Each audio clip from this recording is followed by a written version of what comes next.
नमस्कार दोस्तों। क्लास 9वीं की बुक राजनीति से पहला पाठ शुरू करने जा रहे हैं। आज पाठ का नाम है लोकतंत्र क्या, लोकतंत्र क्यों। सामान्य परिचय है, लोकतंत्र क्या है, इसकी विशेषता क्या है।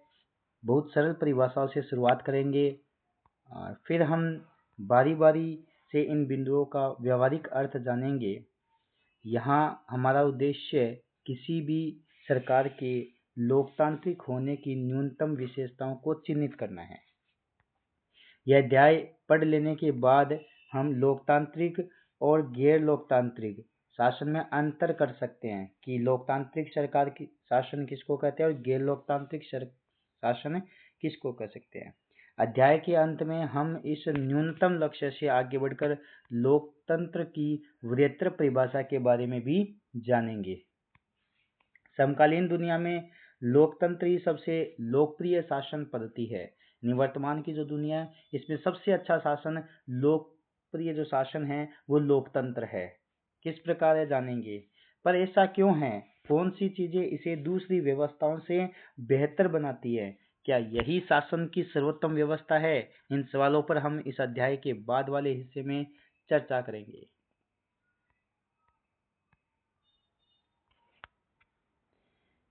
जानते हैं आज हम लोकतंत्र क्या है। आप सरकार के विभिन्न रूपों के बारे में पढ़ चुके हैं।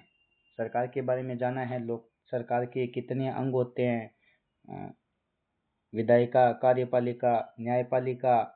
लोकतंत्र की अब तक की आपकी समझ के आधार पर कुछ उदाहरण देते हुए सरकारों की कुछ सामान्य विशेषताएं लिखें। एक तो लोकतांत्रिक सरकारें होती है और एक गैर लोकतांत्रिक सरकारें होती है। परिभाषा की जरूरत क्यों पड़ी। आगे बढ़ने से पहले आइए सबसे पहले एक मेधावी छात्र मेरी की आपत्ति पर गौर किया जाए। यह क्लासरूम है जिसमें लिंगदो मैडम हैं और बच्चे हैं। इनके बीच का वार्तालाप आपको बताया गया है कि हमें परिभाषा की आवश्यकता क्यों पड़ती है। जब हम शब्द का अर्थ जानते हैं तो परिभाषा की क्यों आवश्यकता है। आइए सबसे पहले एक मेधावी छात्रा मेरी की आपत्ति पर गौर किया जाए। वह लोकतंत्र को परिभाषित करने के इस तरीके को पसंद नहीं करती और कुछ बुनियादी सवाल पूछना चाहती है। उसकी अध्यापिका मेटिल्डा लिंगदोह ने उसके सवालों का जवाब देना शुरू किया तो कक्षा की अन्य छात्राएं भी इस चर्चा में भाग लेने लगी। मेरी कहती है, मैडम मुझे यह तरीका ठीक नहीं लगता। पहले लोकतांत्रिक व्यवस्थाओं के बारे में चर्चा किया, यानी पहले लोकतांत्रिक व्यवस्थाओं के बारे में हमें, जैसे छठी, सातवीं, आठवीं, इनके बारे में लोकतांत्रिक व्यवस्था के बारे में हमें बताया गया और अब आकर हम लोकतंत्र का मतलब जानने की कोशिश कर रहे हैं।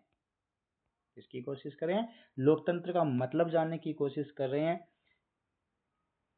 मेरे कहने का मतलब है कि इस काम को ही हमें पहले करना था, यानी पहले परिभाषा को देखना था और पहले अध्याय वाली पढ़ाई। अब क्या ऐसा ठीक नहीं होता, यानी पहले परिभाषा सीखनी थी, उसके बाद लोकतांत्रिक व्यवस्थाओं के बारे में जानना था।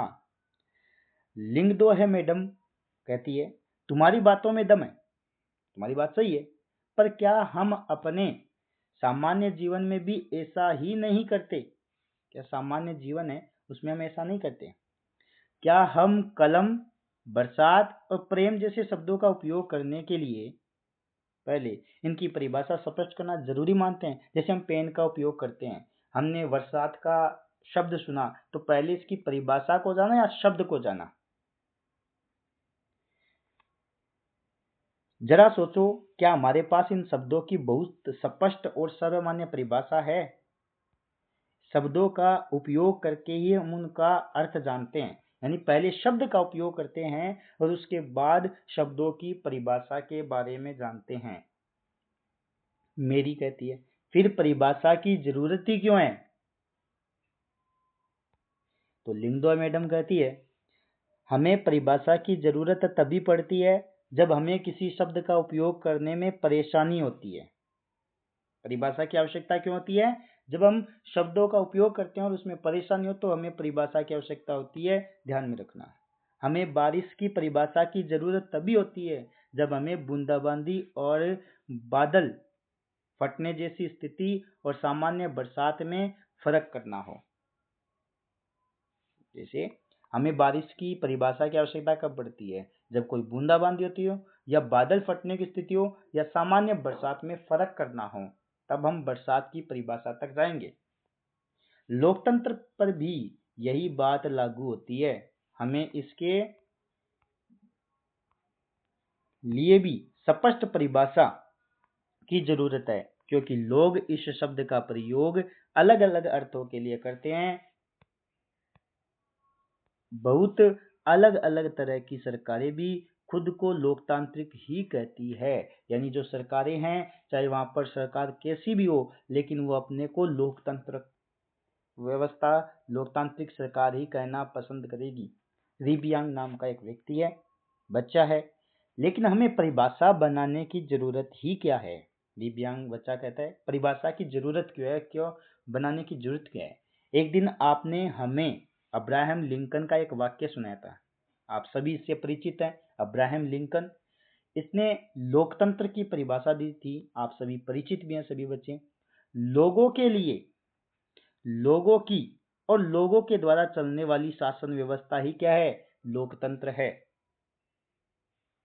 मेघालय में हम समय पर राज करते रहे हैं, इसे सभी लोग मानते भी हैं। हमें इसमें बदलाव करने की क्या जरूरत है? यानी हमें परिभाषा तो पता है, लोगों का, लोगों के लिए, लोगों के द्वारा शासन, ये परिभाषा अपन को पता है। लेकिन लिंगदो मैडम कहती है, मैं यह नहीं कहती कि इसमें बदलाव करने की जरूरत है।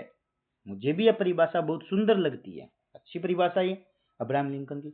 जब तक हम इस मसले पर खुद से विचार न करें, तब तक यह तय करना मुश्किल होगा कि लोकतंत्र ही सर्वोत्तम परिभाषा है।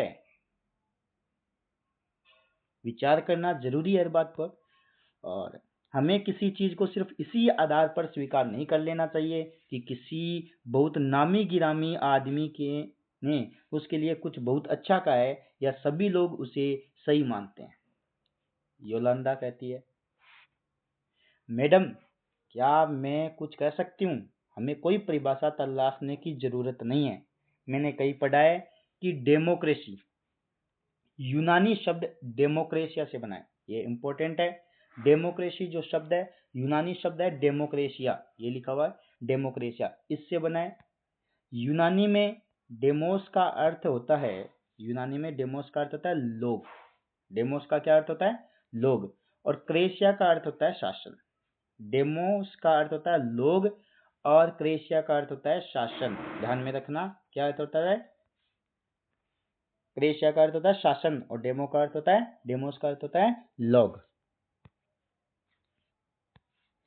इस प्रकार डेमोक्रेसी अर्थात लोकतंत्र का अर्थ होता है, लोकतंत्र का अर्थ क्या पता है आपको? लोगों का शासन। लोकतंत्र का क्या अर्थ हुआ? लोगों का शासन, यही सही अर्थ है। फिर परिभाषा की क्या जरूरत है हमें? लोकतंत्र का अर्थ जान चुके हैं, लोकतंत्र की एक परिभाषा जिसने अब्राहम लिंकन ने दी थी वो परिभाषा जान चुके हैं। अभी तक दो बातें बहुत इंपॉर्टेंट है। लिंगदोय मैडम कहती है, इस सवाल पर विचार करने का यह भी बहुत उपयोगी तरीका है, पर मैं इतना कहूंगी कि सिर्फ शब्द की उत्पत्ति से उसकी परिभाषा निकालने का तरीका हरदम उपयोगी नहीं रहता। हम अर्थ से शब्द की परिभाषा निकाल सकते हैं, लेकिन हर पल यह तरीका सही हो यह भी उपयोगी नहीं है। शब्द का अर्थ हमेशा अपने मूल से जुड़ा या बंधा नहीं रहता।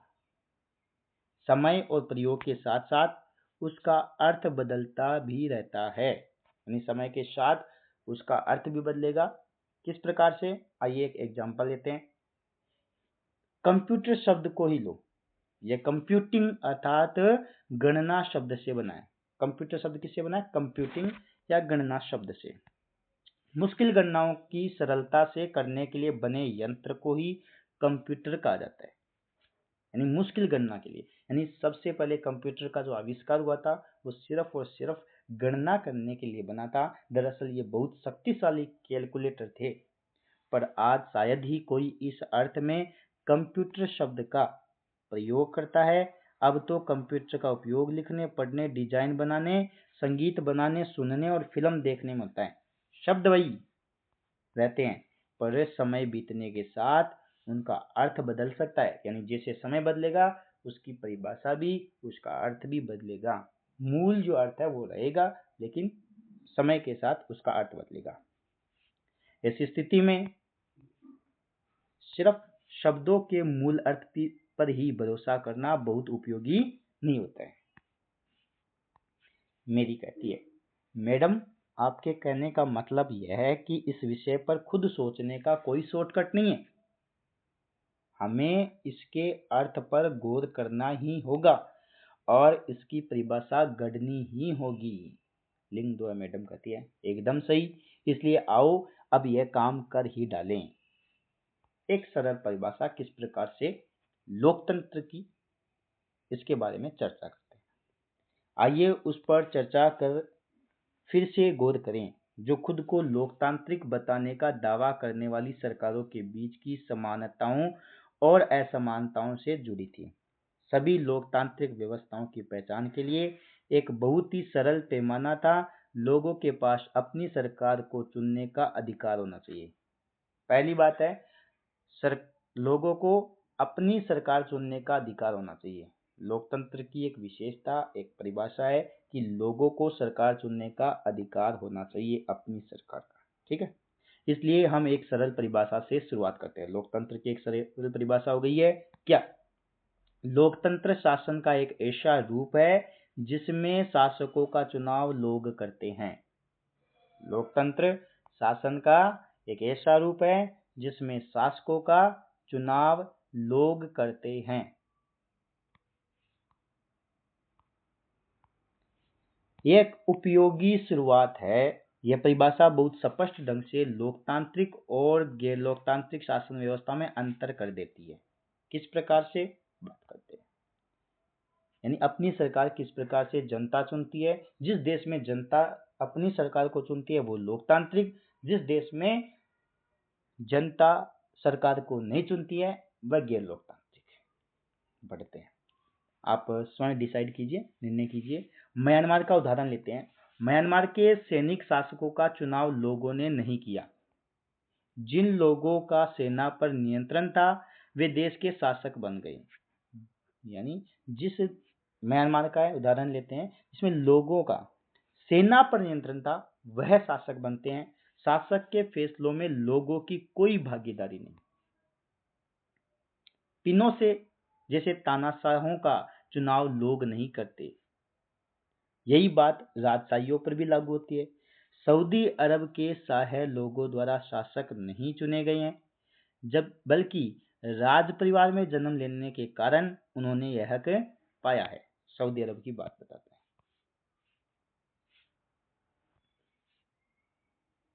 लेकिन यह सरल परिभाषा पूर्ण या पर्याप्त नहीं है।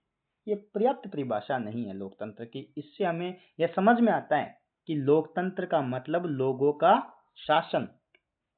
पर इस परिभाषा का प्रयोग यदि हमने बिना सोचे समझे किया तो फिर उन सभी सरकारों को लोकतांत्रिक कहना पड़ेगा जो चुनाव करवाती है। अगर ऐसा अपन करते हैं तो अपन को जहां पर चुनाव होते हैं उन सभी को लोकतांत्रिक कहना पड़ेगा, फिर हम सही नतीजे पर नहीं पहुंच पाएंगे, जैसा कि हम अध्याय 3 में देखेंगे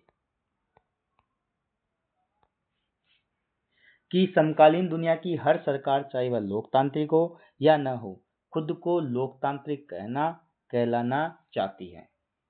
अध्याय 3 में पढ़ेंगे कि सरकार जो है स्वयं को लोकतांत्रिक सरकार कहलाना पसंद करती है। किस प्रकार, इसके बारे में अध्याय 3 में पढ़ेंगे। इसलिए हमें असली लोकतंत्र और दिखावटी लोकतंत्र वाली सरकारों के बीच सावधानी पूर्वक फर्क करना होगा। यह काम हम तभी कर पाएंगे जब हम इस परिभाषा के एक एक शब्द को समझें और लोकतांत्रिक सरकार की विशेषता को जानें। एक प्रकार आप जान चुके हैं, सरल परिभाषा है, लोकतंत्र शासन का एक ऐसा रूप है जिसमें शासकों का चुनाव लोग करते हैं। ठीक है, अब लोकतंत्र की विशेषता के बारे में पढ़ते हैं। हमने इस सरल परिभाषा के साथ शुरुआत की है कि लोकतंत्र शासन का एक रूप है जिसमें जनता शासकों का चुनाव करती है। पढ़ लिया इसके बारे में। इससे अनेक सवाल उठ खड़े होते हैं। किस प्रकार से? इस परिभाषा के अनुसार शासक कौन है? किसी सरकार को लोकतांत्रिक कहे जाने के लिए उसके किन अधिकारियों का चुना हुआ होना आवश्यक है? लोकतंत्र में वे कौन से फैसले हैं जो बिना चुने हुए अधिकारी भी ले सकते हैं? यानी कौन से हैं जो अधिकारी भी ले सकता है? देखते हैं। किस तरह के चुनाव में लोकतांत्रिक चुनाव कहते हैं? किस तरह के चुनाव को लोकतांत्रिक चुनाव कहते हैं? किसी चुनाव को लोकतांत्रिक कहने के लिए किन शर्तों को पूरा किया जाना जरूरी है? कौन कौन सी शर्तें हैं इसके बारे में पढ़ेंगे। कौन लोग शासकों का चुनाव कर सकते हैं या खुद शासक चुने जा सकते हैं? क्या इसमें प्रत्येक नागरिक का बराबरी की हैसियत से भाग लेना जरूरी है? क्या कोई लोकतांत्रिक व्यवस्था अपने कुछ नागरिकों को इस अधिकार से वंचित कर सकती है? भेदभाव कर सकते हैं नागरिकों के अंदर? बात करेंगे। सरकार के किस स्वरूप को लोकतांत्रिक कहेंगे? कौन सा स्वरूप लोकतांत्रिक है? क्या चुने हुए शासक लोकतंत्र में अपनी मर्जी से सब कुछ कर सकते हैं या लोकतांत्रिक सरकार के लिए कुछ लक्ष्मण रेखाओं में बंद कर काम करना जरूरी है? क्या लोकतांत्रिक शासन व्यवस्था को नागरिकों के कुछ अधिकारों का आदर करना चाहिए? क्या नागरिकों के भी कुछ अधिकार है? आइए कुछ उदाहरणों के साथ इन सब पर बारी बारी से विचार करेंगे। ये प्रश्न थे लोकतंत्र की किस प्रकार से विशेषताओं के बारे में आप आगे जानेंगे। पूरी विस्तार से चर्चा करते हैं। प्रमुख फैसले निर्वाचित नेताओं के हाथ में किस प्रकार होते हैं? देखिए, अपना पड़ोसी देश पाकिस्तान, उसके बारे में पढ़ेंगे कि वहाँ की शासन व्यवस्था किस प्रकार है। पाकिस्तान में जनरल परवेज मुशर्रफ ने अक्टूबर 1999 में सैनिक तख्तापलट की अगुवाई की। कब होता है सैन्य तख्तापलट? 1999 में। उन्होंने लोकतांत्रिक ढंग से चुनी हुई सरकार को उखाड़ फेंका और खुद को देश का मुख्य कार्यकारी घोषित किया। बाद में उन्होंने खुद को राष्ट्रपति घोषित किया। पहले मुख्य कार्यकारी घोषित करते हैं और उसके बाद राष्ट्रपति घोषित करते हैं। और 2002 में एक जनमत संग्रह करवा के अपना कार्यकाल 5 साल के लिए बढ़वा लिया। पाकिस्तानी मीडिया, मानवाधिकार संगठनों और लोकतंत्र के लिए काम करने वालों ने आरोप लगाया कि जनमत संग्रह एक धोखाधड़ी है। यानी इन्होंने विरोध किया, पाकिस्तानी मीडिया, मानवाधिकार संगठन और लोकतंत्र के लिए काम करने वाले लोगों ने, कि यह जनमत संग्रह एक धोखाधड़ी है। जनमत संग्रह का क्या होता है? जनता का मत उनसे पूछा गया कि क्या यह लोकतांत्रिक सरकार है, किस प्रकार से कार्य किया जाए। तो इसमें जनमत संग्रह में भी धोखाधड़ी की गई और इसमें बड़े पैमाने पर गड़बड़ियां की गई। अगस्त 2002 में उन्होंने लीगल फ्रेमवर्क ऑर्डर के जरिए पाकिस्तान के संविधान को बदल डाला।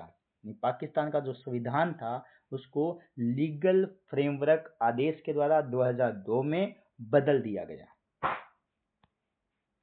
इस ऑर्डर के अनुसार इस आदेश में क्या क्या था?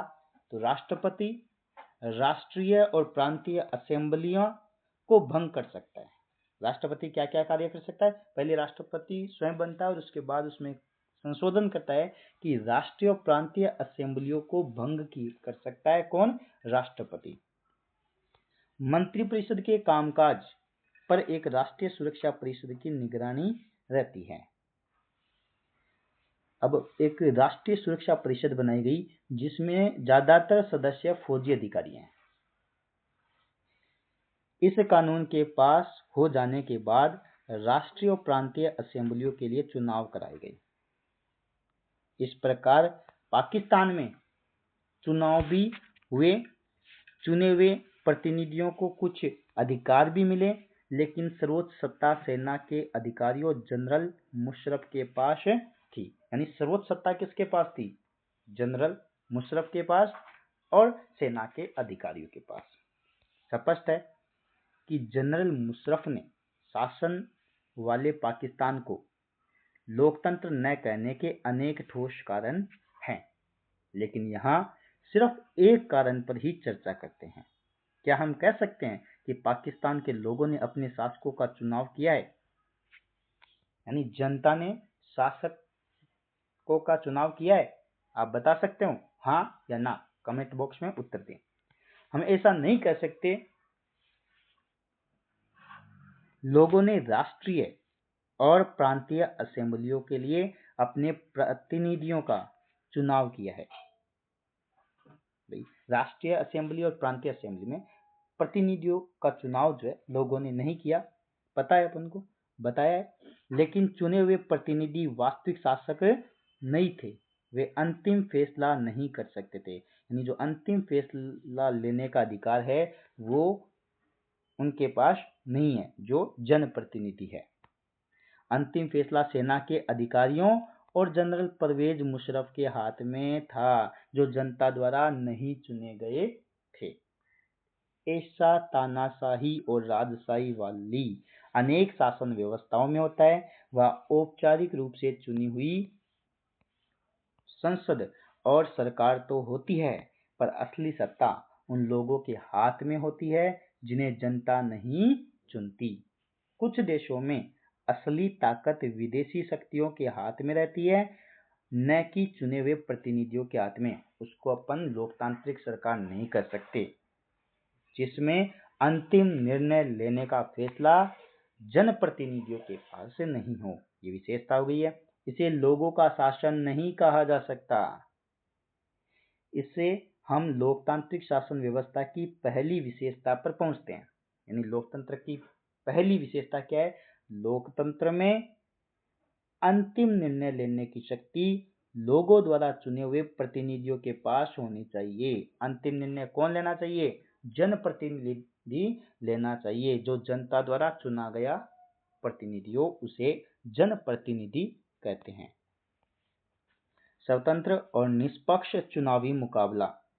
चीन की संसद को क्वांगवो रेमिन डाइवियाओ दाहुई कहते हैं। चीन की संसद को क्या कहते हैं? क्वांगवो रेमिन डाइवियाओ दाहुई राष्ट्रीय जन संसद। चीन की संसद के लिए प्रति 5 वर्ष बाद नियमित रूप से चुनाव होते हैं। गौर से देखना, इस संसद को देश का राष्ट्रपति नियुक्त करने का अधिकार है। यह संसद क्या कर सकती है? राष्ट्रपति नियुक्त करती है। कौन? चीन की संसद। इसमें पूरे चीन से करीब 3000 सदस्य आते हैं। ये सदस्य चुनती है और कम से करीब लगभग 3000 सदस्य आते हैं पूरे चीन से। कुछ सदस्यों का चुनाव सेना भी करती है।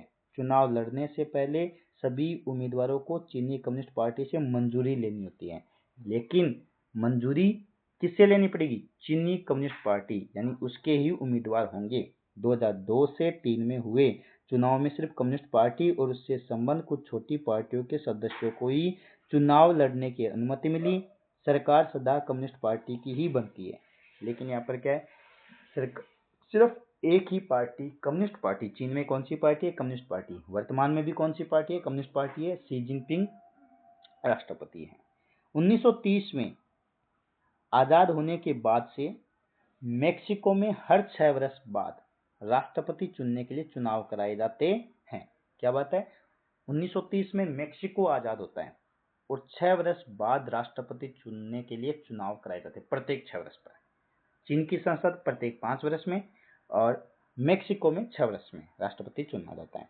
देश में कभी भी फौजी शासन या तानाशाही नहीं आई, लेकिन सन 2000 तक हर चुनाव में PRI, इसका पूरा नाम है इंस्टीट्यूशनल रिवॉल्यूशनरी पार्टी, नाम की एक पार्टी को ही जीत मिलती थी। यानी सिर्फ एक ही पार्टी जिस देश में हो उसको भी हम लोकतांत्रिक नहीं कह सकते। ये लोकतांत्रिक सरकार की विशेषता नहीं हो है। विपक्षी दल चुनाव में हिस्सा लेते थे, पर कभी भी उन्हें जीत हासिल नहीं होती थी। भाग लेते थे मेक्सिको में, लेकिन उनको जीत नहीं मिलती थी। किसे? आइए देखते हैं। चुनाव में तरह तरह के हथकंडे अपनाकर हर हाल में जीत हासिल करने के लिए पीआरआई कुख्यात थी। एक तो था विख्यात और इसका विलोम है कुख्यात, यानी गलत कार्य करना। सरकारी दफ्तरों में काम करने वाले सभी लोगों के लिए पार्टी की बैठकों में जाना अनिवार्य था। सरकारी स्कूलों के अध्यापक अपने छात्र छात्राओं के माँ बाप से पीआरआई के लिए वोट देने को कहते थे। सरकारी स्कूल भी के जो टीचर है वो कहते थे कि वोट किसको देना है? पीआरआई को देना है। मीडिया भी जब तब विपक्षी दलों की आलोचना करने के लिए अलावा उनकी गतिविधियों को नजरअंदाज ही करती थी, यानी उनका जो गलत बात है उसका विरोध नहीं करती थी, उसको नजरअंदाज करती थी। कई बार एकदम अंतिम क्षणों में मतदान केंद्रों को एक जगह से हटाकर दूसरी जगह कर दिया जाता था, जिससे अनेक लोग वोट ही नहीं डाल पाते थे। पीआरआई अपने उम्मीदवारों के चुनाव अभियान पर काफी पैसे खर्च करती थी। क्या हम ऊपर वर्णित चुनावों को लोगों द्वारा अपना शासक चुनने का उदाहरण मान सकते हैं? क्या लोगों द्वारा चुने हुए हैं? ऊपर चीन का, पाकिस्तान का और मेक्सिको का 3 उदाहरण दिया है। क्या तीनों में लोगों ने शासक को चुना है? नहीं। इन उदाहरणों को पढ़ने के बाद तो यही लगता है कि हम ऐसा नहीं कर सकते। यहाँ काफी सारी समस्याएं हैं। चीन के चुनावों में लोगों के सामने कोई वास्तविक और गंभीर विकल्प ही नहीं होता। लोगों को शासक दल या उसके द्वारा स्वीकृत उम्मीदवारों को ही वोट देना होता है। क्या हम इसे मनपसंद चुनाव कह सकते हैं? मेक्सिको के मामले में ऐसा लगता है कि कहने को विकल्प होते हैं, वे भी असल में वहां की जनता के पास कोई दूसरा विकल्प न था, यानी दूसरा विकल्प ही नहीं था। मेक्सिको में एक पीआरआई दल है, वही कार्य कर रहा है, दूसरे को जीत नहीं देता था। किसी भी तरह वहां शासक दल को पराजित नहीं किया जा सकता था, लोगों के चाहने पर भी नहीं। वहां हुए चुनाव निष्पक्ष नहीं थे। चुनाव क्या होना चाहिए? स्वतंत्र और निष्पक्ष होने जरूरी है। इस प्रकार अब हम लोकतंत्र की अपनी समझ में एक अन्य विशेषता या गुण को जोड़ सकते हैं। लोकतंत्र के लिए सिर्फ चुनाव कराना ही पर्याप्त नहीं होता कि नियमित 5 साल के 6 साल से चुनाव हो। चुनाव में एक से ज्यादा असली राजनीतिक विकल्पों के बीच चुनने की स्थिति भी होनी चाहिए। लोगों के पास यह विकल्प रहना चाहिए कि वे चाहे तो शासक दल को गद्दी से उतार दें। इस प्रकार अपने पास लोकतंत्र की एक और विशेषता आ जाती है। कौन सी? लोकतंत्र स्वतंत्र, निष्पक्ष और स्वतंत्र चुनावों पर आधारित होना चाहिए। कैसा होना चाहिए? लोकतंत्र निष्पक्ष और स्वतंत्र चुनावों पर आधारित होना चाहिए, ताकि सत्ता में बैठे लोगों के लिए जीत हार के समान अवसर हो। ये इम्पोर्टेंट है लोकतंत्र की विशेषता में। लोकतांत्रिक चुनाव के बारे में हम अध्याय 3 में और बातें जानेंगे। अब बात करते हैं तीसरी विशेषता, एक व्यक्ति एक वोट एक मोल।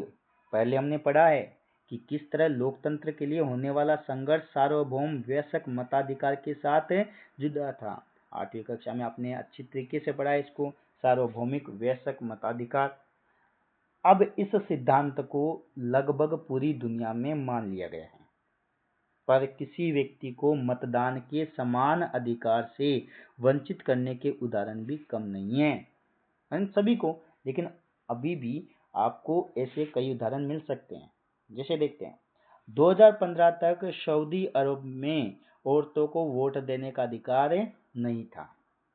एस्टोनिया ने अपने यहाँ नागरिकता के नियम कुछ इस तरह बनाए कि रूसी अल्पसंख्यक समाज के लोगों को मतदान का अधिकार हासिल करने में मुश्किल होती थी। यानी जो रूसी अल्पसंख्यक थे एस्टोनिया के अंदर, उसको मतदान का अधिकार हासिल करने में कठिनता महसूस होती थी।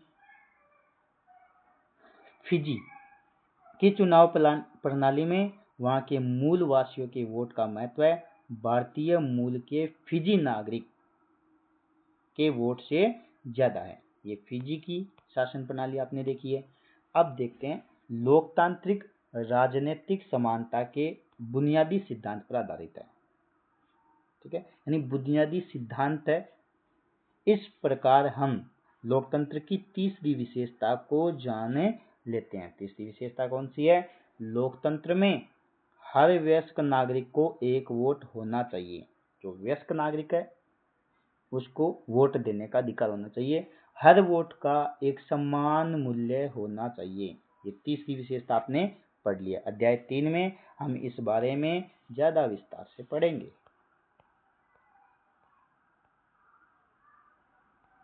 कानून का राज और अधिकारों का आदर जानते हैं। ये जिम्बाब्वे को 1980 में अल्पसंख्यक गोरों के शासन से मुक्ति मिली। अल्पसंख्यक गोरों का शासन था जिम्बाब्वे के अंदर और 1980 में उनको स्वतंत्रता मिलती है। उसके बाद देश पर जानु पीएफ दल का राज है। यानी ये पार्टी का नाम है, कहाँ की पार्टी है? जिम्बाब्वे की, जिसका नाम है जानु पीएफ, जिसने देश के स्वतंत्रता संघर्ष की अगुवाई की थी। स्वतंत्रता आंदोलन की अगुवाई करता है। इसके नेता थे रॉबर्ट मुगाबे। कौन थे? Robert Mugabe. आजादी के बाद से ही शासन कर रहे थे। चुनाव नियमित रूप से होते थे और सदा जानु पीएफ दल ही जीतता था। राष्ट्रपति मुगाबे कम लोकप्रिय नहीं थे। लोकप्रिय शासक रहा है, राष्ट्रपति रहा है, पर वे चुनाव में गलत तरीके भी अपनाते थे। आजादी के बाद से उनकी सरकार ने कई बार संविधान में बदलाव करके राष्ट्रपति के अधिकारों में वृद्धि की थी और उसकी जवाबदेही को कम किया था। विपक्षी दलों के कार्यकर्ताओं को परेशान किया जाता था। उनकी सभाओं में गड़बड़ कराई जाती थी। यानी विपक्षी दल थे, उनकी जो सभा होती थी उनमें गड़बड़ी कराई जाती थी। उनके कार्यकर्ताओं को परेशान किया जाता था। विपक्षी दलों के सरकार विरोधी प्रदर्शनों और आंदोलनों को गैरकानूनी घोषित कर दिया जाता था, क्योंकि शासन में तो कुछ भी कर सकता है। एक ऐसा कानून भी था जो राष्ट्रपति की आलोचना के अधिकार को सीमित करता था। एक ऐसा कानून बना हुआ था यहाँ पर जिम्बाब्वे में कि आप राष्ट्रपति की आलोचना नहीं कर सकते, सीमित दायरे में रहकर ही राष्ट्रपति की आलोचना कर सकते हो। टेलीविजन और रेडियो पर सरकारी नियंत्रण था। मीडिया पर अधिकार किसका था? सरकार का। और उन पर सिर्फ शासक दल के विचार ही प्रसारित होते थे। यानी जो शासक दल के विचार है वही टीवी और इनके अंदर रेडियो के अंदर प्रसारित होता था। अखबार स्वतंत्र थे, पर सरकार की आलोचना करने वाले पत्रकारों को परेशान किया जाता था। अखबार स्वतंत्र थे, लेकिन जो सरकार की आलोचना करता उन पत्रकारों को परेशान किया जाता। सरकार ने कुछ ऐसे अदालती फैसलों की परवाह नहीं की जो उसके खिलाफ जाते थे और उसने जजों पर दबाव भी डाला। यानी न्यायपालिका भी स्वतंत्र नहीं है। 2017 में मुगाबे को राष्ट्रपति पद से हटा दिया गया। कब हटाया जाता है? 2017 में। जिम्बाब्वे का उदाहरण बताता है कि शासकों के लिए बार बार जनादेश पाना लोकतंत्र की एक जरूरत है, पर इतना ही पर्याप्त नहीं है। नहीं, लोकप्रिय होना चाहिए, लेकिन लोकप्रिय होने से ही पर्याप्त नहीं है। लोकप्रिय नेता भी अलोकतांत्रिक हो सकते हैं। लोकप्रिय नेता भी तानाशाह हो सकते हैं। अगर हम लोकतंत्र को परखना चाहते हैं तो चुनावों पर नजर डालना जरूरी है, पर उतना ही जरूरी है कि चुनाव के पहले और बाद की स्थितियों पर भी नजर डाली जाए। चुनाव के पहले सत्ता पक्ष के विरोधी समूह के कामकाज समेत सभी तरह की राजनीतिक गतिविधियों के लिए पर्याप्त गुंजाइश रहनी चाहिए। इसके लिए जरूरी है कि सरकार नागरिकों के कुछ बुनियादी अधिकारों का आदर करे। यानी नागरिकों के भी बुनियादी अधिकार है, उनका सम्मान करे, आदर करे। उनको सोचने की, अपनी राय बनाने की, सार्वजनिक रूप से अपने विचार व्यक्त करने की, संगठन बनाने की, विरोध करने और अन्य राजनीतिक गतिविधियां करने की स्वतंत्रता होनी चाहिए। यानी ये बुनियादी अधिकार है नागरिकों के। कानून की नज़र में सभी लोगों की समानता होनी चाहिए। कानून के सामने सभी लोग कैसे होने चाहिए? सम्मान। इन अधिकारों की रक्षा स्वतंत्र न्यायपालिका को करनी चाहिए। क्या होनी चाहिए? लोकतंत्र की विशेषता है स्वतंत्र न्यायपालिका, जिसके आदर्शों का पालन सब लोग करते हैं। इन अधिकारों के बारे में अधिक विस्तार से पढ़ेंगे अध्याय 5 में। इसी प्रकार कुछ दूसरी शर्तें हैं जो चुनाव के बाद सरकार चलाने के तौर तरीकों पर लागू होती हैं। एक लोकतांत्रिक सरकार सिर्फ इस कारण से मनमानी नहीं कर सकती कि उसने चुनाव जीता है, यानी मनमर्जी नहीं चलेगी किसी भी सरकार की। उसे भी कुछ बुनियादी तौर तरीकों का पालन करना होता है, उसके लिए भी कुछ नियम होते हैं। खास तौर से उसे अल्पमत वाले समूह को दी गई कुछ गारंटियों का आदर करना होता है। हर प्रमुख फैसला लंबे विचार विमर्श के बाद लेना होता है। हर पदाधिकारी को उस पद के साथ जुड़े अधिकार और जिम्मेदारियां संविधान द्वारा दी जाती हैं।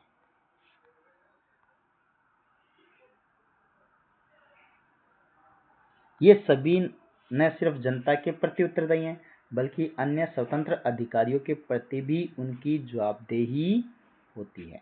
जनता के प्रति भी उत्तरदायी है और अधिकारियों के प्रति भी जवाबदेही है। इसके बारे में पढ़ेंगे अध्याय 4 में। इस प्रकार हम लोकतंत्र की चौथी और अंतिम विशेषता को रेखांकित कर सकते हैं। ये लोकतंत्र की चौथी और अंतिम विशेषता है। कौन सी? एक लोकतांत्रिक सरकार संवैधानिक कानूनों और नागरिक अधिकारों द्वारा खींची लक्ष्मण रेखाओं के भीतर ही काम करती है। ये जो कानून बने हुए हैं, नागरिक अधिकार, वो भी इनके भीतर ही सरकार कार्य कर सकती है, लोकतांत्रिक सरकार।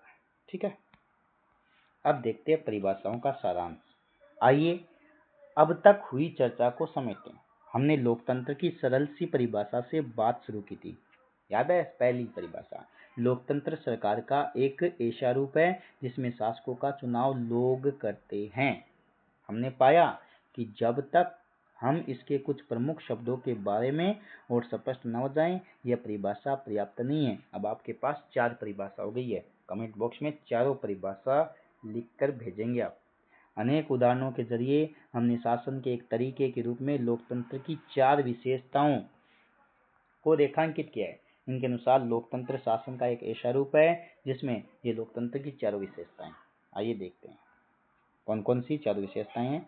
अच्छे से पढ़ लेना, याद कर लेना।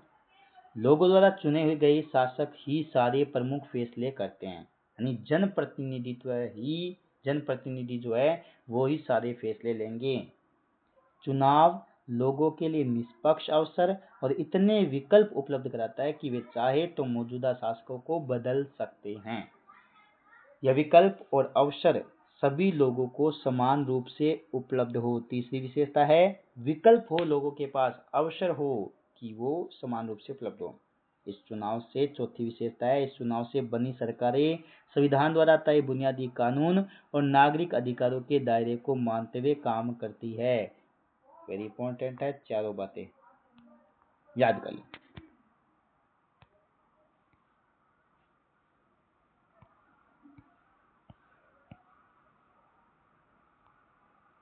अब पढ़ते हैं लोकतंत्र ही क्यों, यानी लोकतंत्र ही इन सभी व्यवस्थाओं में सबसे अच्छा क्यों है।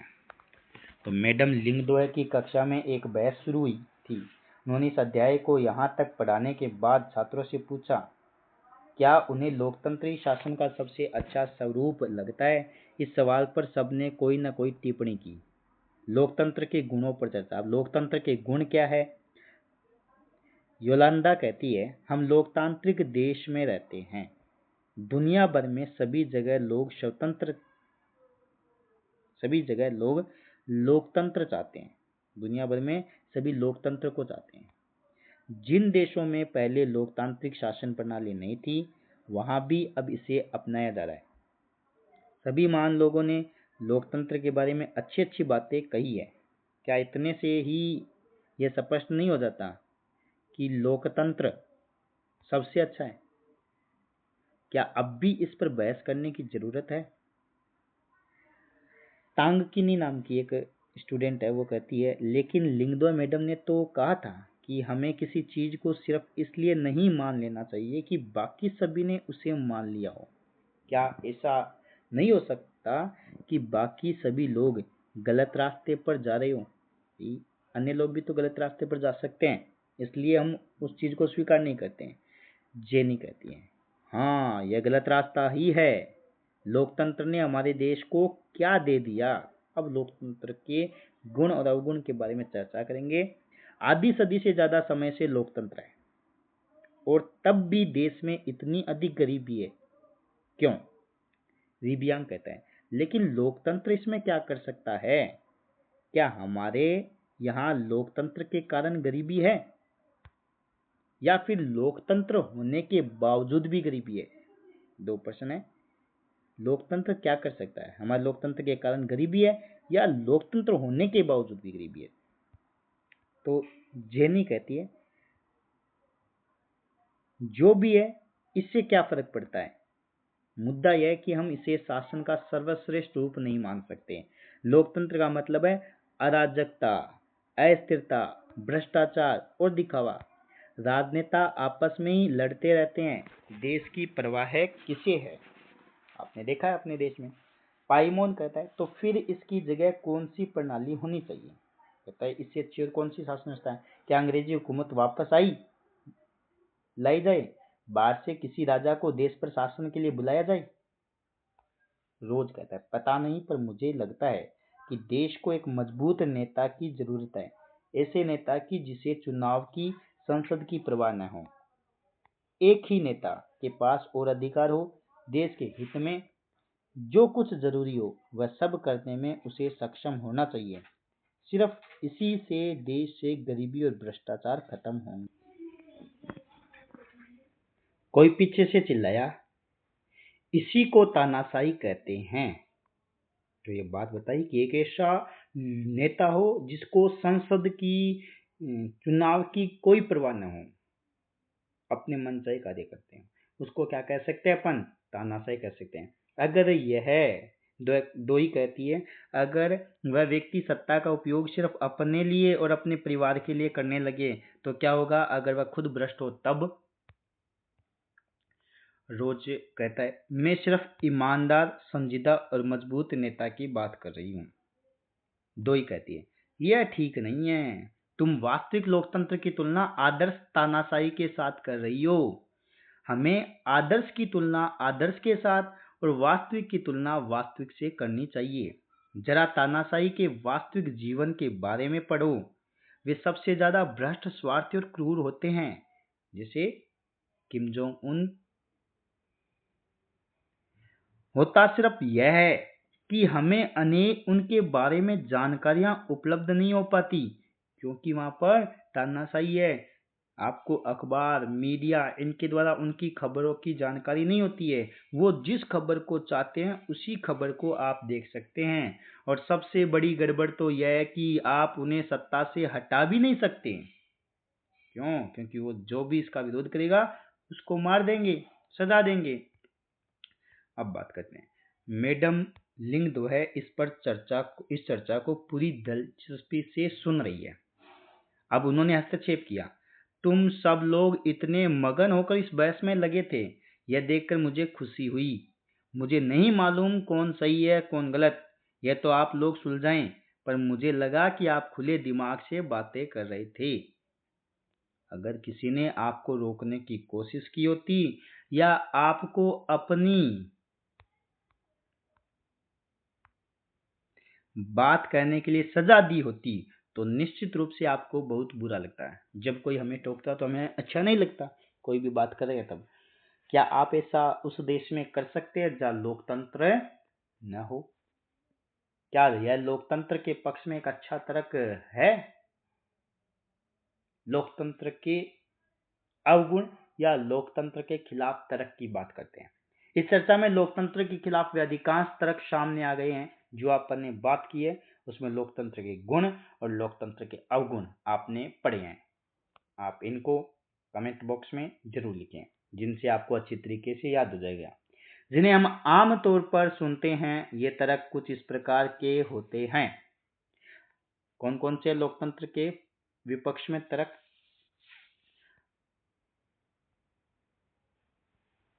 लोकतंत्र में नेता बदलते रहते हैं, इससे अस्थिरता पैदा होती है। लोकतंत्र का मतलब सिर्फ राजनीतिक लड़ाई और सत्ता का खेल है।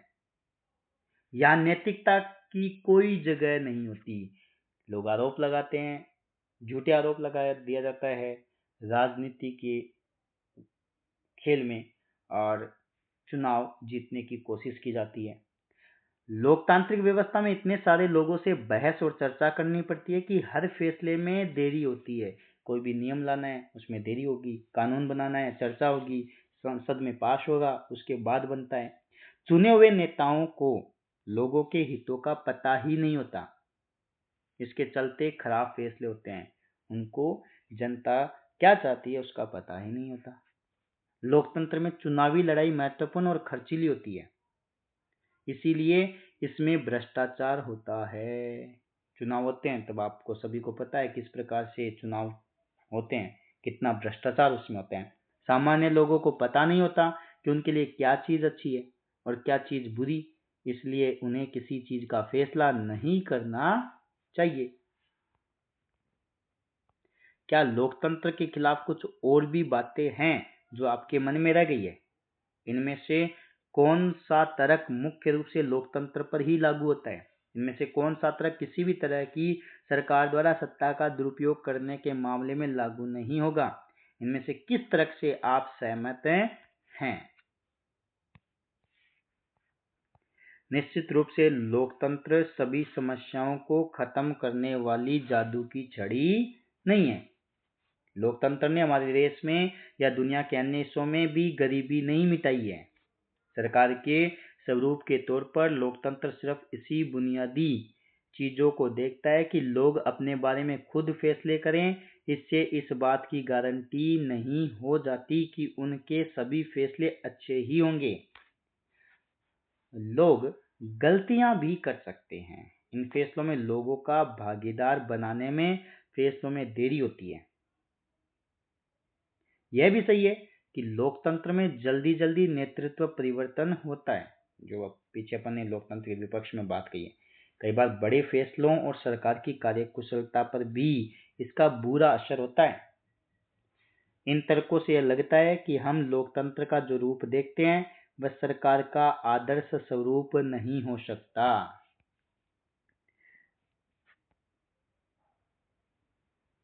पर वास्तविक जीवन में हमारे सामने यह सवाल नहीं होता है। वहाँ सवाल यह होता है कि क्या हमारे पास सरकार के स्वरूपों के जो विकल्प उपलब्ध हैं, इनमें लोकतंत्र किसी भी दूसरे से बेहतर है? लोकतंत्र के पक्ष में तर्क। अब लोकतंत्र की अच्छी बातें क्या हैं? लोकतंत्र होना चाहिए, इसके बारे में। चीन में 1958 से 61 के दौरान अकाल विश्व इतिहास का अब तक ज्ञात सबसे भयावह काल था। इसमें करीब 3 करोड़ लोग भूख से मरे। उन दिनों भारत की आर्थिक स्थिति चीन से कोई बहुत अच्छी नहीं थी, यानी चीन और भारत लगभग बराबर। फिर भी भारत में चीन के समान अकाल और भूखमरी की स्थिति नहीं आई। अर्थशास्त्रियों का मानना है कि ऐसा दोनों देशों की सरकारी नीतियों के अंतर के कारण हुआ।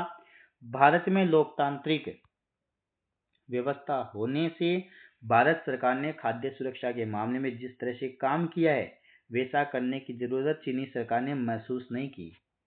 काल यहाँ पर भी पड़ा, लेकिन भारत सरकार की जो रणनीति थी, खाद्य सुरक्षा के जो इंतजाम किए हुए थे, अच्छे थे। अर्थशास्त्रियों का यह भी कहना है कि किसी भी स्वतंत्र और लोकतांत्रिक देश में कभी भी बड़ा अकाल और बड़ी संख्या में भूखमरी नहीं हुई है।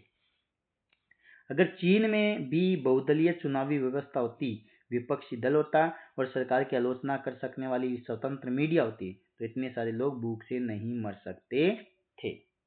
यह उदाहरण लोकतंत्र को सर्वश्रेष्ठ शासन पद्धति बताने वाली विशेषताओं में से एक को बहुत स्पष्ट ढंग से सामने लाता है। लोगों की जरूरत के अनुरूप आचरण करने के मामले में लोकतांत्रिक शासन व्यवस्था प्रणाली किसी भी अन्य प्रणाली से बेहतर है। गैर लोकतांत्रिक सरकार लोगों की जरूरतों पर ध्यान दे भी सकती है और नहीं भी, यानी लोगों की क्या जरूरत है उस पर ध्यान देना लोकतांत्रिक सरकार का महत्वपूर्ण कदम होना चाहिए। और यह सब सरकार चलाने वालों की मर्जी पर निर्भर करेगा, जो सरकार चला रहा है, कि जनता का काम हो या ना हो। अगर शासकों को कुछ करने की जरूरत नहीं लगती तो उनको लोगों की इच्छा के अनुरूप काम करने की जरूरत नहीं है। पर लोकतंत्र में यह जरूरी है कि शासन करने वाले आम लोगों की जरूरतों पर तत्काल ध्यान दें। लोकतांत्रिक शासन पद्धति दूसरों से बेहतर है। क्यों? यह शासन का अधिक जवाबदेही वाला स्वरूप है, यानी आपको जवाब देना होगा लोकतांत्रिक सरकार को, तो यह एक अच्छी विशेषता है। ये लोकतांत्रिक सरकारों की तुलना में लोकतांत्रिक सरकारों के बेहतर फैसले करने का एक अन्य कारण भी है। लोकतंत्र का आधार व्यापक चर्चा और बहसें हैं। लोकतांत्रिक फैसलों में हरदम ज्यादा लोग शामिल होते हैं, चर्चा करके फैसले होते हैं, बैठकें होती है। अगर किसी एक मसले पर अनेक लोगों की सोच लगी हो तो उसमें गलतियों की गुंजाइश कम से कम हो जाती है। इसमें कुछ ज्यादा समय जरूर लगता है, लेकिन महत्वपूर्ण मसलों पर थोड़ा समय लेकर फैसले करने के अपने लाभ भी हैं। समय लगता है, लेकिन इसके कुछ महत्वपूर्ण लाभ भी हैं। किस प्रकार से? इससे ज्यादा उग्र और गैर जिम्मेवार फैसले लेने की संभावना घटती है। इस प्रकार लोकतंत्र बेहतर निर्णय लेने की संभावना बढ़ाता है। इसी से जुड़ा तीसरा तर्क भी है। लोकतंत्र मतभेदों और टकरावों को संभालने का तरीका उपलब्ध कराता है। किसी भी समाज में लोगों के हितों और विचारों में अंतर होगा ही। भारत की तरह भारी सामाजिक विविधता वाले देश में इस तरह का अंतर और भी ज्यादा होता है। अलग अलग इलाकों में अलग अलग समूह के लोग रहते हैं, विभिन्न भाषाएं बोलते हैं, उनकी धार्मिक मान्यताएं अलग अलग है और जातियां भी अलग अलग हैं। दुनिया को ये सभी अलग अलग दृष्टिकोण से देखते हैं। उनकी पसंद में भी अंतर है।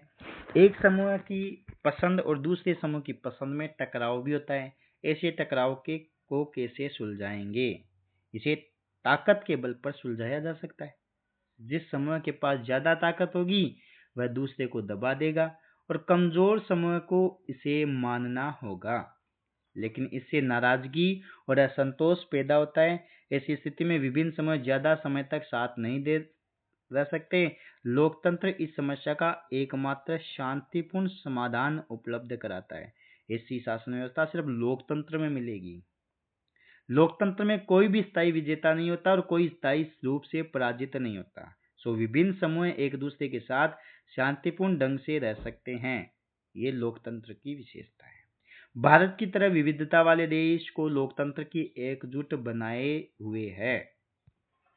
भारत में कितनी विविधता है, लेकिन सभी लोग एकजुट हैं। बेहतर सरकार और सामाजिक जीवन पर प्रभाव के हिसाब से ये तीन तरक लोकतंत्र को काफी मजबूत साबित करते हैं। तीनों तरक आपको पता होना चाहिए, लेकिन लोकतंत्र के पक्ष में सबसे मजबूत तरक उससे बनने वाली सरकार के कामकाज से जुड़ा नहीं है। यह तर्क लोकतंत्र और नागरिकों के रिश्ते का है। लोकतंत्र में नागरिकों की जो हैसियत होती है वह किसी और व्यवस्था में नहीं होती। अगर इस व्यवस्था में बेहतर फैसले लेने और उत्तरदायी सरकार चलाने का काम न भी हो तब भी यह दूसरों से बेहतर है। लोकतंत्र नागरिकों का सम्मान बढ़ाता है।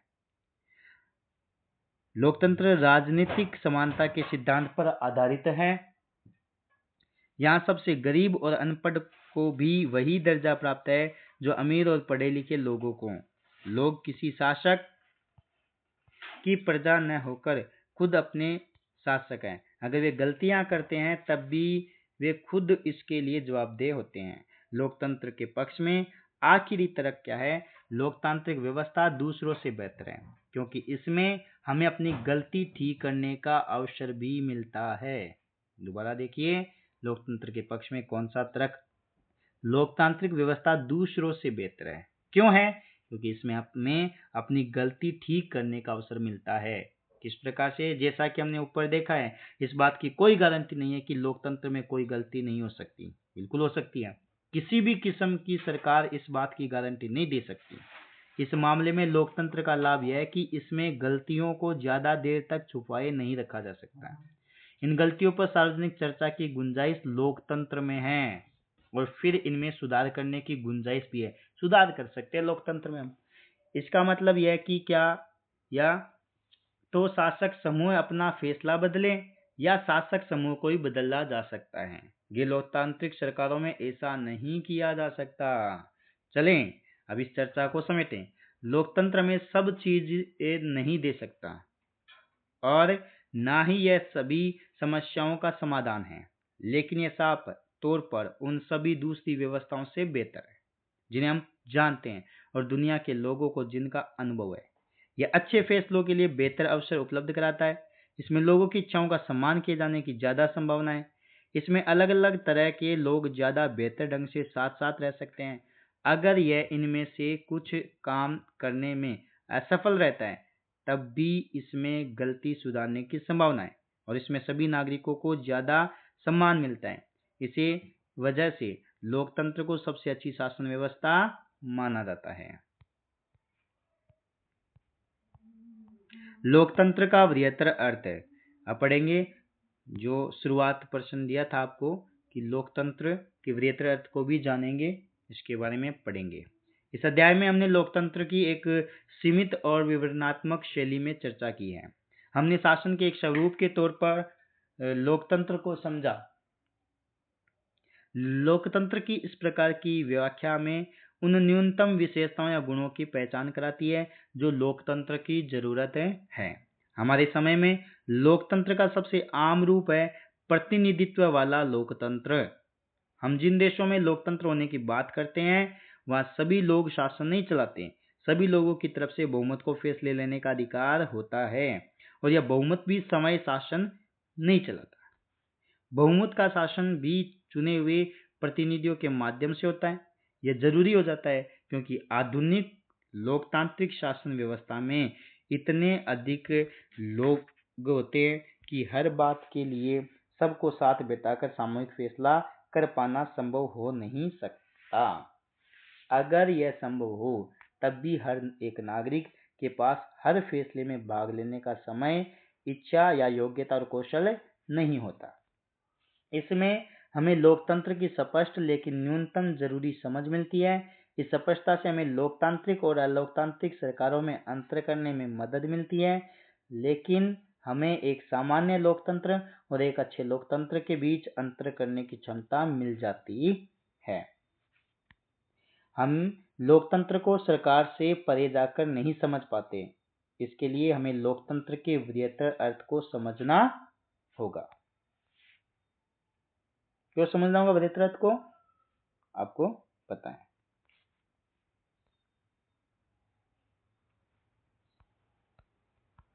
कई बार हम लोकतंत्र का प्रयोग सरकार से अलग संगठनों के लिए करते हैं। जरा इन कथनों पर गौर कीजिए। हम लोगों का परिवार काफी लोकतांत्रिक है। जब भी फैसला करना होता है तो हम सभी साथ बैठकर आपसी सहमति से फैसले लेते हैं। फैसले में मेरे विचारों का भी उतना ही महत्व होता है जितना मेरे पिताजी का। दूसरी बात है, मुझे वे शिक्षक नापसंद है जो कक्षा में छात्रों को बोलने और सवाल पूछने की इजाजत नहीं देते। मैं तो ऐसा शिक्षक पसंद करूंगी जो लोकतांत्रिक मानसिकता का हो। एक नेता और उसके परिवार के लोग इस पार्टी के सारे फैसले करते हैं। वे क्या लोकतंत्र की बात करेंगे? लोकतंत्र शब्द का इस तरह का प्रयोग फैसले लेने के उसके बुनियादी तरीके को उजागर करता है।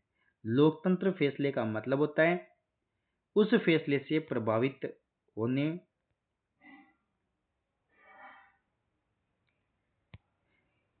लोकतांत्रिक फैसले का मतलब होता है कि उस फैसले को प्रभावित होने वाले सभी लोगों के साथ विचार विमर्श के बाद और उनकी स्वीकृति से फैसला लेना, यानी जो बहुत शक्तिशाली ना हो उसका भी किसी फैसले में उतना ही महत्व होना जितना किसी बहुत शक्तिशाली का। यह बात सरकार या परिवार पर भी लागू होती है और किसी अन्य संगठन पर भी। इस प्रकार लोकतंत्र एक ऐसा सिद्धांत है जिसका प्रयोग जीवन के किसी भी क्षेत्र में हो सकता है। कई बार हम लोकतंत्र शब्द का प्रयोग किसी मौजूदा सरकार के लिए नहीं करके कुछ आदर्शों के लिए करते हैं। इन्हें पाने का प्रयास सभी लोकतांत्रिक शासनों को जरूर करना चाहिए। इस देश में वास्तविक लोकतंत्र तभी आएगा जब किसी को भी भूखे पेट सोने की जरूरत नहीं रहेगी। लोकतंत्र में प्रत्येक नागरिक को फैसला लेने में समान भूमिका निभानी चाहिए। इसके लिए वोट के समान अधिकार वर्ग की जरूरत नहीं है। हर नागरिक को इसके लिए सूचना की समान उपलब्धता, बुनियादी शिक्षा, बुनियादी संसाधन और पक्की निष्ठा होनी चाहिए। अगर हम इन आदर्श पैमानों के आधार पर आज की शासन व्यवस्थाओं को परखें तो लगेगा कि दुनिया में कहीं भी लोकतंत्र नहीं है। फिर भी आदर्श के रूप में लोकतंत्र की हमारी समझदारी हमें बार बार ये याद दिलाती है कि हम लोकतंत्र को इतना महत्व क्यों देते हैं। इससे हमें मौजूदा लोकतांत्रिक व्यवस्थाओं को परखने और उनकी कमजोरियों की पहचान करने में मदद मिलती है। इससे हमें न्यूनतम या काम चलाऊ लोकतंत्र और अच्छे लोकतंत्र के बीच का अंतर समझने में मदद मिलती है। इस किताब में हमने लोकतंत्र की व्यापक अवधारणा पर ज्यादा बातें नहीं की हैं। हमने सिर्फ शासन के एक तरीके के रूप में लोकतंत्र के कुछ बुनियादी संस्थागत स्वरूपों की चर्चा की है। अगले साल आप लोकतांत्रिक समाज और अपने लोकतंत्र के मूल्यांकन के तरीकों के बारे में और ज्यादा बातें जानेंगे। इस समय हमें सिर्फ इतना याद कर लेना जरूरी है कि लोकतंत्र जीवन के अनेक पहलुओं में प्रासंगिक है और लोकतंत्र कई रूप ग्रहण कर सकता है। समानता के आधार पर चर्चा और विचार विमर्श के बुनियादी सिद्धांत को माना जाए तो लोकतांत्रिक ढंग का फैसला भी कई तरह का हो सकता है। आज की दुनिया में लोकतांत्रिक शासन व्यवस्था का सबसे आम रूप है लोगों द्वारा चुने गए प्रतिनिधियों के माध्यम से शासन चलाना। इसके बारे में हम अध्याय 4 में ज्यादा विस्तार से पढ़ेंगे। लेकिन जब समुदाय छोटा हो तब लोकतांत्रिक फैसले लेने के दूसरे तरीके भी अपनाए जा सकते हैं। फिर तो सभी लोग साथ बैठकर सीधे वही फैसले कर सकते हैं। किसी गांव की ग्राम सभा को इसी तरह काम करना चाहिए। क्या आप लोकतांत्रिक फैसले लेने के कुछ और तरीकों की कल्पना कर सकते हैं?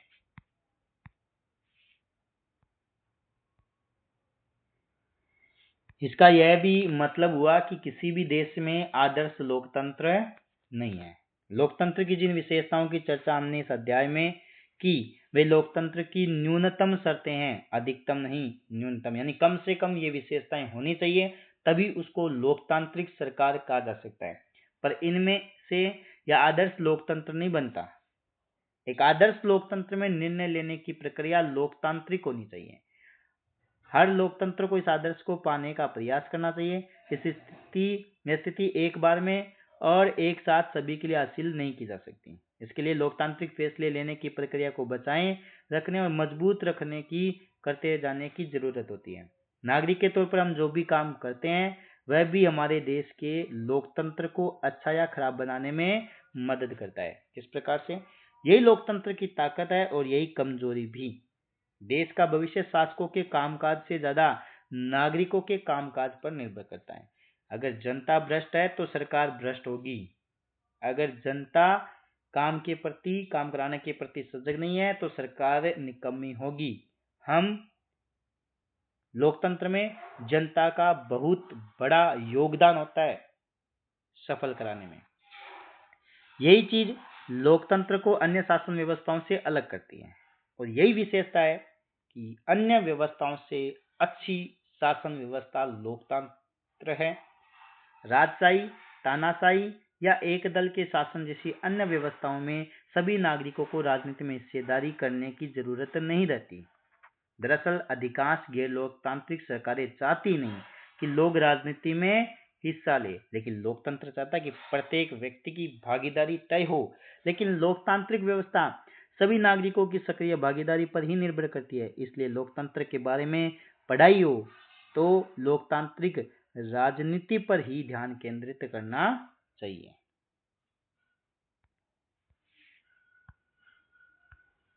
पहला पार्ट कंप्लीट हुआ। आपको अच्छा लगा तो चैनल को सब्सक्राइब करें और लाइक करें। धन्यवाद।